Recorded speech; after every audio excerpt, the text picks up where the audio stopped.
Labas visiems, noriu pasidalinti patirtim, kuri nelabai maloni vakar buvo dirbant priėmime, bet pabandžiau iš to iškapstyti kažką naudingo ir galbūt tai bus ir kitiems prasminga. Tai tiesiog buvo situacija, kai jau tokia brandi, išmintinga atrodytų moteris kreipėsi į priėmimo skyrių, nes 2 savaitės, 2 mėnesius, atsiprašau, ją vargina gerklės skausmas. Jis jai tiesiog atsibodo, pas šeimos gydytoją nenori laukti, lankėsi anksčiau, bet paskirtas gydymas nepadėjo ir galvoju, kad reikia atlikti kažkokią ten echoskopiją ir dar kažką. Bandėm paaiškinti, man atrodo, kad taktiškai, gražiai, jog čia nėra skubi pagalba, jog nėra būtinoji pagalba, mes galime teikti paslaugas tik tais mokamas, bet tada jos irgi neduos labai daug prasmės, nes mes negalėsim nustatyti ligų, kurios sukelia tuos simptomus. Nu ir tada prasidėjo tenais tokia emocinė ataka, pamazgų plovimas, ryšiai su dulkiu, prisikasimas ir panašiai. Tokios patirtys iš tikrųjų yra nemalonios ir jos nuspalvina visą tą dieną likusią ir galbūt net ir kitas. Tai bendraujant ir bandant padėti kitiems pacientams gali pridaryti klaidų, bet yra kaip yra. Po to iš tikrųjų buvo tokių žmonių, kuriems tikrai prasmingai galėjom padėti ir tai viską sustatė į vietas. Bet ką aš noriu pasakyti, turbūt yra 2 dalykai. Tai pirmas, gerklės skausmas, kuomet jis trunka daugiau negu 2 savaitės, turbūt nėra, nežinau, labai retai galėtų būti priežastis kreiptis į skubę pagalbą, juolab, kad tas skausmas yra mažas, tiesiog erzinantis.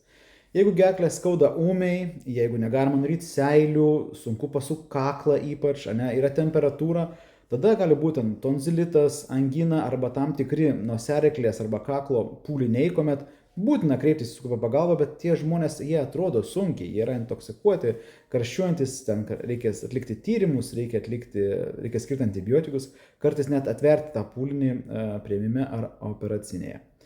Bet jeigu simptomai trunka daugiau negu 2 savaitės, ypač jeigu tai yra 2 mėnesiai, tai dažniausiai nėra priėmimo liga. Turiu meni, kad mes nebūtinai turėsim įrankių jai diagnozuoti.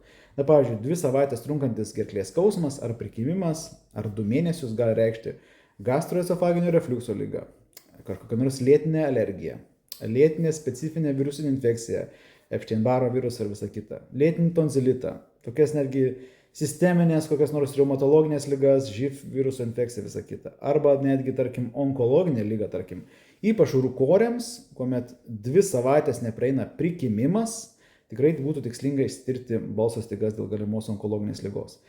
Ir šita diagnozė, aišku, čia yra pradinis ištyrimas yra šeimos gydytojo, po to įprastai yra siunčiama, tarkim, diferencinė diagnostika padaroma, ar tai ausų nosies gerklės gydytojui, ar tai infekcinių ligų gydytojui ir panašiai. Įvairiais būdais tai galima spręsti. Tai žodžiu, tikrai šita gerklės skausmai, prikimimas turbūt, ypač jeigu jie trunka daugiau negu 2 savaitės, nėra priežastis kreiptis į skubę pagalbą, bet tai nereiškia, jog nėra ligos, arba tai nėra simptomas kažkokios rimtesnės ligos, dėl kurios neverta tirtis.